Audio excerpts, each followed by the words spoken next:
شنو نظرتك لأهل بغداد؟ أهل البصرة شلونهم؟ معاشر واحد من دياله؟ صار وياك موقف بكربلاء؟ أهل صلاح الدين ايش رايك بيه؟ العقل البشري ما يحب يدوخ نفسه بالتفاصيل. انطيني حكم واحد امشيه على الكل. واحد مو زين ببغداد، بغداد كلها مو زينه. واحد طيب بالبصرة، البصرة كلها طيبة. ولا تقل لي قيم الناس كل من على جهة. عقلك الواعي بهاي اللحظة يقول لا، انت متوهم. شلون نحكم على مدينة كاملة او بلد كامل بسبب تصرف شخص واحد؟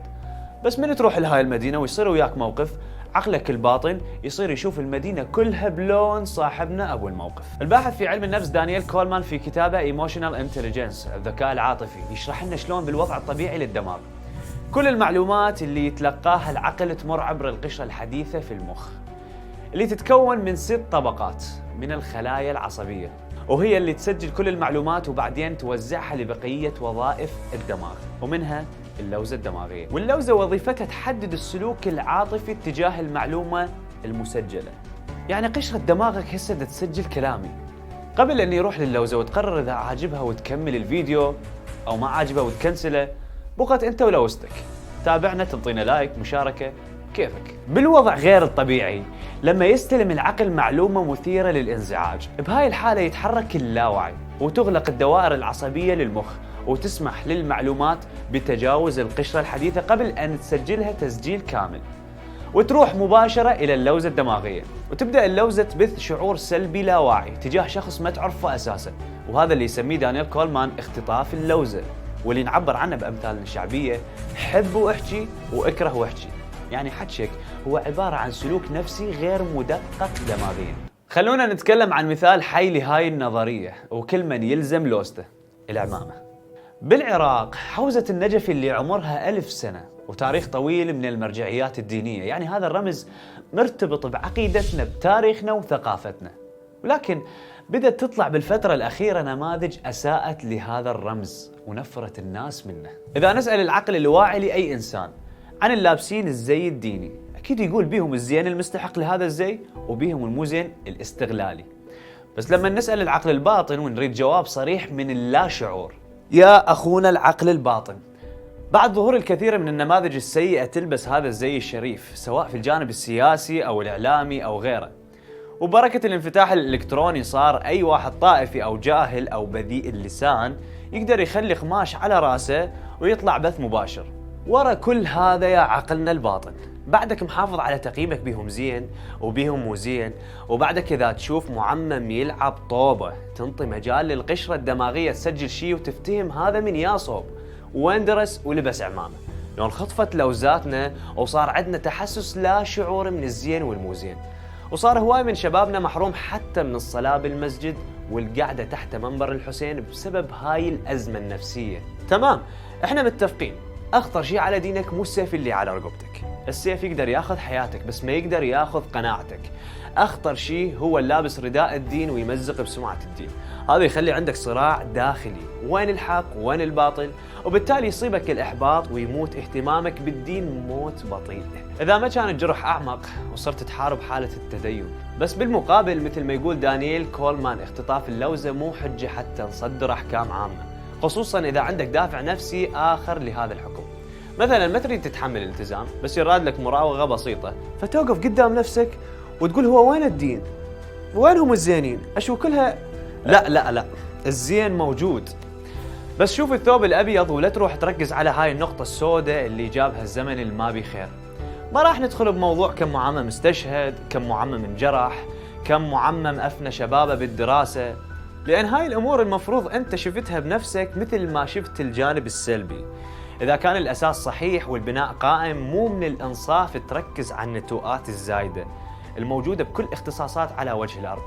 بنتكلم عن الأساس فخلي ببالك عندهم بالحوزة إذا الأستاذ راد يعمم واحد من الطلبة يخلي العمامة على راسه ويقول له هذه الكرة الأرضية، أو يقول له هذه أمانة الله ورسوله، يعني هذه مسؤولية دين الناس وعقيدتها، أما أن تكون جسر يوصلهم إلى الله أو قاطع طريق يبعدهم عن الله. نفس هاي الحالة صارت بزمن الإمام الحسين، وأكو عبارة ينقلها أحد المؤلفين في كتابه، بس قبل أن نقرأ العبارة خلونا نقرأ نفس المؤلف. هذا قبر العلامة الشيخ باقر شريف القرشي. هذا الرجل عاش بين ركام الكتب وقضى حياته في نشر علوم أهل البيت. عاش طفولته يتيم، وتوفت والدته بعمر 3 سنوات، وتوفى والده بعمر 8 سنوات، وتكفل أخوه الأكبر الشيخ هادي القرشي. طلاب اللغة العربية يعرفون مدى صعوبة ألفية ابن مالك بالنحو. الشيخ باقر القرشي المعمم يقول: حفظت ألفية ابن مالك على ضوء القمر عن ظهر قلب. وكان عندنا أنا وأخي الشيخ هادي فانوس واحد ندرس على ضوءه، ونخلي عليه قرة شاي، والصبح نشرب الشاي ونطلع للدرس. هذا الصبر والهمة العالية لأنك أمام رجل نذر نفسه لكتابة حياة أهل البيت في موسوعته الضخمة، وبدأ يجمع الكتب بإمكانياته البسيطة إلى أن تطورت الأمور وتحقق حلمه بتأسيس هاي المكتبة، مكتبة الإمام الحسن عليه السلام، وإنجاز موسوعة أهل البيت عليهم السلام. من تواضعه كان ما يقبل يضيفون أي لقب لمؤلفاته، فقط الاسم، مع أن مؤلفاته موجودة في مكتبة الكونغرس الأمريكي. وكتابه العمل وحقوق العامل في الإسلام يدرس في الجامعات العربية. سافر إلى الهند للعلاج، والمفروض تكون فترة استراحة لشخص يبلغ من العمر 70 سنة، لكن الشيخ خلصها يألف كتاب عن أم البنين، ورجع للعراق وهو مكمل الكتاب. يوم من الأيام سألوه: شيخنا شنو أمنيتك؟ قال: أمنيتي نفس أمنية الشيخ محمد جواد مغنية، إذا العمر بالدنيا محدود أتمنى تندفن وياي أوراق وأقلام، ويمكنني رب العالمين حتى أكتب عن حياة أهل البيت عليهم السلام حتى في عالم البرزخ. يوم اللي أنا وأنت وعينا على الدنيا وما نعرف سطر واحد عن أهل البيت. في ذلك الوقت كان الشيخ يفني عمره من أجل يجهز لنا المادة اللي من نكبر نقراها ونعرف أئمتنا. ومن كبرنا بزمان بناس متطفلة وإجت للدين من تالي، بدال ما نقرأ ثمرة هذا الرجل ضيعناها وصرنا ننظر للجميع بنظرة واحدة.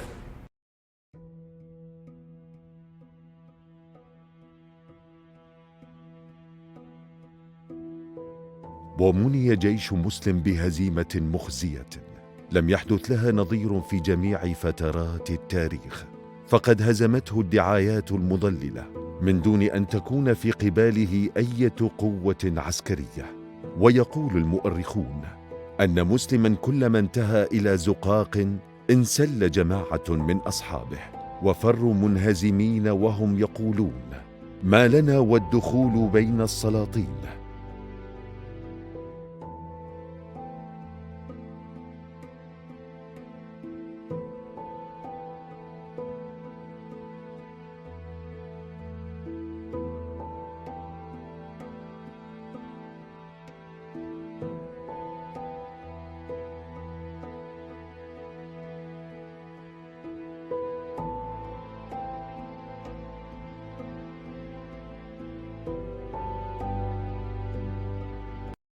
أنت مركز وياي إيش جاي أطلب منك؟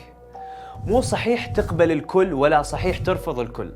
إذا فكرت أن الجميع جيدون فأنت متوهم، وإذا فكرت أن الجميع سيئون فأنت متأزم، وهذا اللي سبب لك الأزمة وخلى عندك حاجز عن الدين. المفروض توقف وتقول له: ليش يا عديم الضمير تجلس بمكان أنت مو أهله وتكرهنا بديننا؟ أما إذا ساويت بينه وبين النموذج الزين وأخذت جانب الحياد، فهو هذا منطق ما لنا والدخول بين السلاطين، نفس المنطق اللي قتل الحسين المعمم. لو حتى تعرف رب العالمين ايش قد يكره ذول المتقمصين لرداء الدين اللي يعمون على الزينين. فخلي بمعلوماتك أقسى وأشد وصفين اجن بالقرآن الكريم: كمثل الحمار يحمل أسفارا، كمثل الكلب إن تحمل عليه يلهث أو تتركه يلهث. واثنينهن عن اللي يستغلون الدين ويخرجون الناس من دين الله أفواجا. الخلاصة هاي النماذج السيئة موجودة من الجاهلية وباقية إلى زمن البث المباشر، بس غيرتك على دينك المفروض تكون مثل غيرتك على عرضك. إذا شفت واحد يسيء له مو تتخذ جانب الحياد وكأن الأمر لا يعنيك.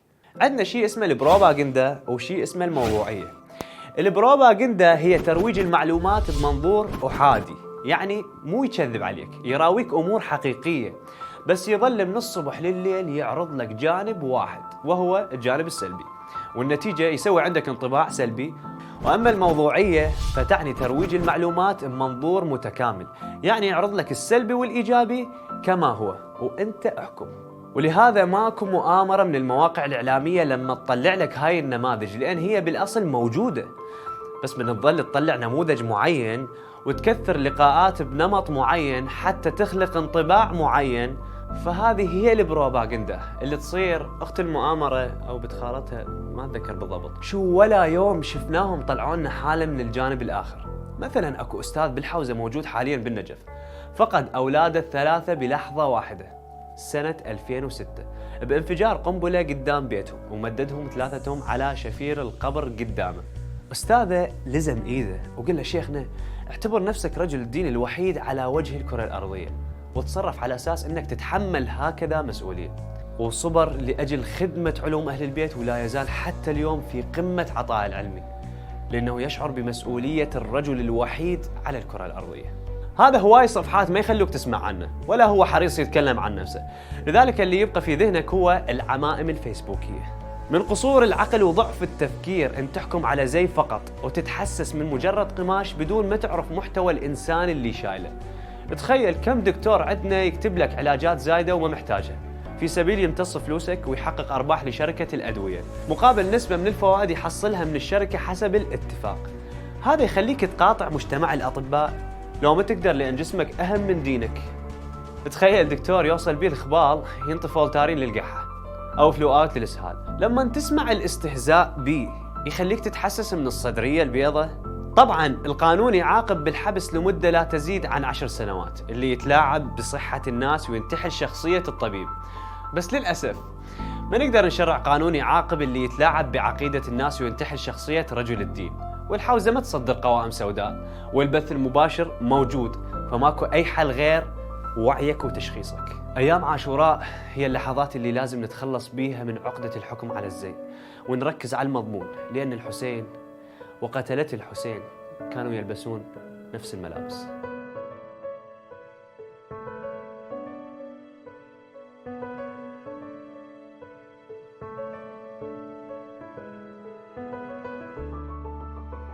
إذا باقي بنفسك واحد من هاي التعليقات، ارجع وشوف الفيديو بتركيز أكثر، ودعتك كلها جاوبناها.